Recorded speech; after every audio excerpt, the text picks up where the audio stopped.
Ngayong bagong araw, ngayong bagong umaga, buksan natin ang bagong kabanata. At sa unang blankong pahina, sabay-sabay nating isulat ang ating kasaysayan. Pumasok na po tayo sa modernong mundo ng mga Gen Zs and Gen Alphas ngayon. Iba na rin ang mga pangarap at pangangailangan nila. So to all Gen Zs and Gen Alphas who may be here today, please know this. We will listen to you.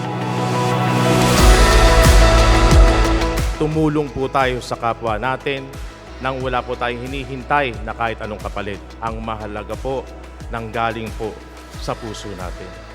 Panahon na para wakasan at makawala sa tanikala ng kahirapan.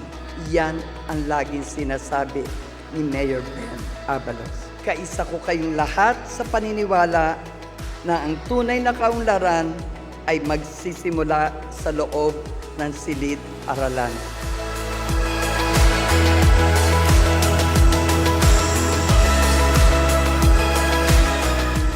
Tutuparin ko Natutuparin ko ng buong husay at katapatan ng buong husay at katapatan sa abot ng aking kakayahan sa abot ng aking kakayahan ang mga tungkulin ang mga tungkulin ng aking kasalukuyang katungkulan ng aking kasalukuyang katungkulan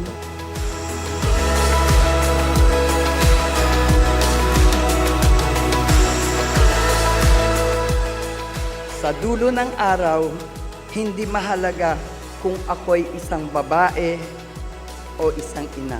Ang mahalaga ay kung paano ko gagamitin ang pagkakataong ito upang paglingkuran at itaguyod ang kapakanan ng bawat isa sa inyo.